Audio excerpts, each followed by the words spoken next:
Estamos de volta, aqui conversando com a gente o professor Gilmar Fernandes do Prado, ex-presidente da ABN, Academia Brasileira de Neurologia, e chefe da disciplina de Neurologia e do setor de Medicina do Sono, da Escola Paulista de Medicina da Universidade Federal de São Paulo. Professor Gilmar, continuando então a nossa conversa, a apneia obstrutiva do sono tem um diagnóstico fácil e a gente precisa tratar a depender do caso?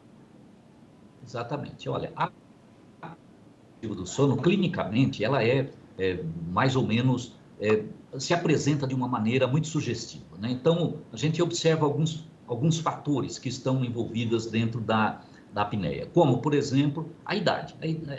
Com a idade, nossa musculatura vai naturalmente ficando mais frouxa durante o período de sono, assim como também durante a vigília. Então, pessoas acima de 50, 60 anos de idade têm muito mais chance de ter apneia obstrutiva do sono. Tanto que pessoas que não roncavam, né, passam a roncar, às vezes, nessa faixa etária. Uhum. O ronco, como eu disse agora, também é um fator que está associado à apneia e que faz suspeitar da apneia obstrutiva do sono. Algumas pessoas roncam muito intensamente, e estas, mais ainda, é sugestivo de que possam ter apneia obstrutiva. A obesidade, Nina, que é um fenômeno mundial, né, principalmente na América do Norte, mas no Brasil nós temos tido também um aumento muito grande, né, da obesidade, e isso faz com que acumule gordura na região aqui da faringe, né, da garganta, e isso também facilita a ocorrência da apneia obstrutiva do sono. Alterações na infância, como respiradores, né, pessoas que respiravam pela boca, crianças que babavam no travesseiro, que respiravam pela boca ou que roncavam, que tenham esse histórico, também faz a gente supor que possam ter apneia obstrutiva do sono. O diagnóstico, né, vamos dizer, definitivo, ele é feito através de um exame que se chama polissonografia. Tá. Neste exame, Nina, o paciente ele é colocado a dormir com um aparelho, né? Normalmente isso é feito ou numa clínica, e agora nós temos o recurso de se fazer domiciliarmente. E assim, pensando especificamente na apneia obstrutiva do sono, estes diagnósticos feitos em domicílio são muito bons. Nós temos equipamentos muito bons para fazer esse tipo de diagnóstico. Uhum. Então, o indivíduo dorme com determinados sensores, né? Que a princípio pode parecer que sejam incômodos, mas as pessoas dormem com aquilo numa boa, sem problema nenhum, viu? E com isso, nós identificamos quantas paradas de respiração ele teve, quanto tempo ele demorou, né, parado, né, sem respirar, e quanto foi a queda de oxigênio que ele apresentou durante o período em que ele ficou sem respirar. Isso faz com que a gente estabeleça a gravidade do problema que ele apresenta. E aí você me pergunta sobre o tratamento. A depender do que este exame mostrar, nós temos algumas linhas de tratamento. Uma delas tem sido bem conhecida, divulgada, é um aparelho, uma máscara que se coloca no nariz, que é o CPAP. A máscara junto com este aparelho que se chama CPAP, que na verdade é um aparelho que ele simplesmente promove um fluxo de ar dentro do nariz e faz com que a garganta fique aberta. Ele não coloca ar dentro do pulmão, oxigênio, não é nada disso. Tá. Ele simplesmente abre a passagem do ar, né? Outra modalidade de tratamento é um aparelho que se coloca nos dentes, portanto o indivíduo precisa ter dente, né? Da parte superior e inferior, e a gente promove um avanço da mandíbula. Colocamos a mandíbula para frente, lentamente, porque senão isso pode comprometer a articulação, a temporomandibular, né, essa região. Então isso, através de 2, 3 meses de tratamento, nós vamos colocando para frente a mandíbula e faz com que a língua se afaste lá de trás, lá da garganta, e permite que o indivíduo respire normalmente durante o sono. Então, a depender do que der a polissonografia, pode ser um tratamento ou outro, né? Eu gostaria que o senhor nos explicasse um pouco também sobre a questão da insônia, que é uma queixa também muito comum. O que caracteriza, o que é a insônia? Perfeitamente. Bom, a insônia, eu acho que todas as pessoas já passaram por esse problema. É muito difícil alguém não ter tido uma noite em que ele não conseguiu dormir. Então, quando a gente fala disso, as pessoas até pensam que insônia não é problema de saúde, viu, Lina? E isso não é aqui no Brasil, viu? Isso é em todos os lugares do mundo, né? As pessoas demoram anos para chegarem a perceber que fala, olha, eu acho que eu tenho um problema, não é possível, né? Eu não durmo bem. Exatamente por essa experiência, o problema torna-se aparentemente banal e por isso ele é tão frequente. Tá. Mas o que realmente nos chama atenção é o fato de que 15% em média, né, nas estatísticas das pessoas, principalmente as mulheres, apresentam insônia crônica. Esta insônia, ela é aquela que nós damos um pouco mais atenção, porque ela está associada a alguns outros problemas de saúde. Mas o que é, então? É aquela pessoa que, dada a condição adequada para ela dormir, ela se deita e não consegue pegar no sono, em torno de, fica ali 30 minutos, 40 minutos e não consegue dormir, né? Ou dorme, mas durante o primeiro despertar da noite já não consegue dormir mais. Dorme, acorda, pouco tempo de sono, com intervalos longos em que ela não fica virando na cama de um lado para o outro e não consegue dormir. Tá.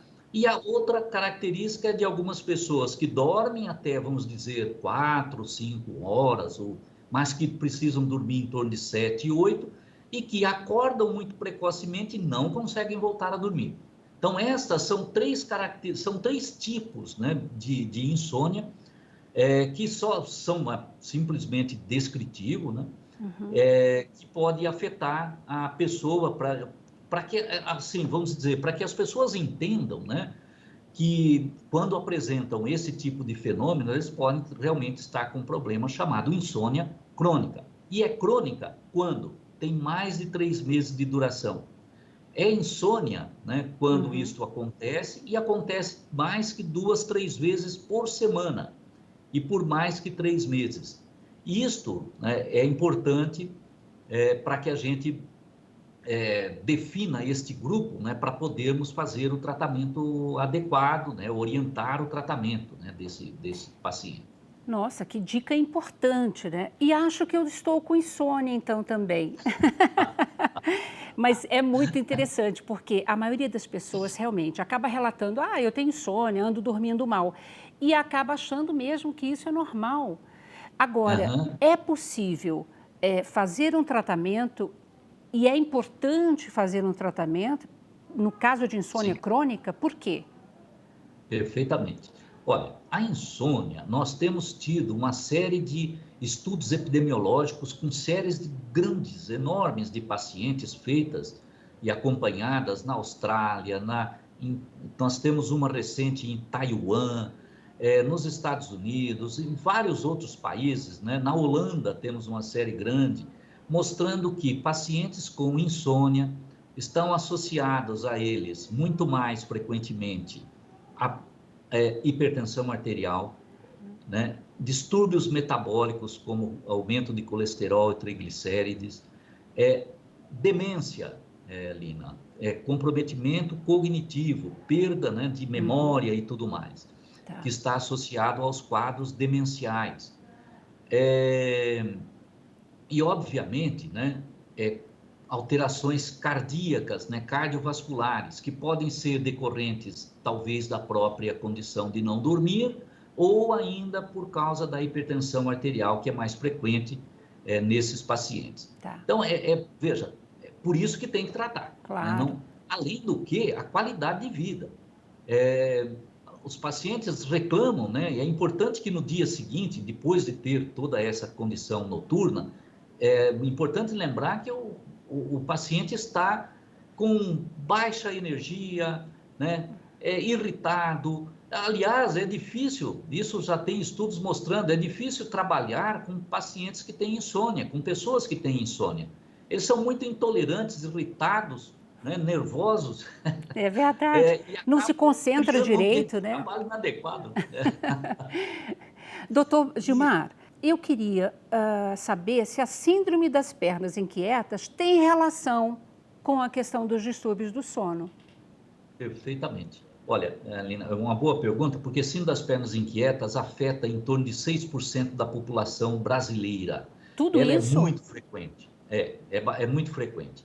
E é importante que saibam que a síndrome das pernas inquietas não são aqueles movimentos que as pessoas fazem durante o dia, quando estão ali ansiosas ou estão aguardando alguma coisa. Não, a síndrome das pernas inquietas é uma doença que se caracteriza por um sintoma de uma sensação muito desagradável nas pernas, dentro das pernas, que faz com que as pessoas tenham obrigatoriamente que mover as pernas, porque do contrário elas ficam muito ansiosas, muito desgastadas com aquele sintoma. Então isso é assim das pernas inquietas e ocorre a hora que o indivíduo vai se deitar, por isso que tem uma grande relação com os distúrbios do sono. O indivíduo se deita, aqueles sintomas começam a aparecer e ele não consegue pegar no sono. E é uma doença muito frequente. Então, isso faz parte do diagnóstico diferencial da insônia que nós estávamos falando. Tá. Né? E que tem um tratamento específico, diferente, né? De outros problemas que também causam a insônia, como a depressão. Depressão também causa insônia. Uhum. E o distúrbio comportamental do sono REM em pessoas idosas. É verdade que isso pode acontecer e do idoso durante o sono não perceber, se bater, inclusive se machucar no processo? Lina, perfeitamente. Isto é relativamente frequente, né? Obviamente que dentro de uma clínica de sono, como nós temos na Escola Paulista de Medicina, então isso é muito frequente a gente ver, mas é isso que você disse. Durante o sono REM, né, nós temos aquele relaxamento completo da musculatura para que nós possamos sonhar. Então, todos os nossos sonhos vão acontecendo aqui na cabeça, mas não tem conexão com os músculos, porque os músculos estão totalmente paralisados. É óbvio que isso totalmente, eu estou dizendo aqui entre aspas, mas no que acontece no distúrbio, né, neste distúrbio comportamental, é que há uma lesão no tronco cerebral, geralmente provocada por doenças degenerativas, por isso também é importante se fazer esse diagnóstico, como o Parkinson, como doenças que promovem quadros demenciais, que fazem com que esta desconexão entre o cérebro e a medula espinhal não mais aconteça. E o indivíduo, ao sonhar, ele realiza o que ele estava sonhando. Então, geralmente, ele sonha que ele está lutando, brigando, fugindo de alguma coisa, e ele manifesta isso no meio ambiente em que ele se encontra, ou seja, no leito. E ele se machuca, e machuca outras pessoas com esse tipo de problema. O parceiro de cama, normalmente, acaba tomando pancadas e tudo mais. E ele mesmo, o próprio indivíduo, se machuca, né? Caindo da cama, por exemplo. Perfeito. Muitíssimo obrigada, viu, por sua participação, doutor Gilmar. Eu que agradeço, viu? E obrigada a você também que nos acompanhou até aqui. E se você quiser rever esse ou qualquer outro dos nossos programas, acesse saopaulo.sp.leg.br/TV Câmara SP. TV Câmara São Paulo, assista, fique sabendo. Obrigada.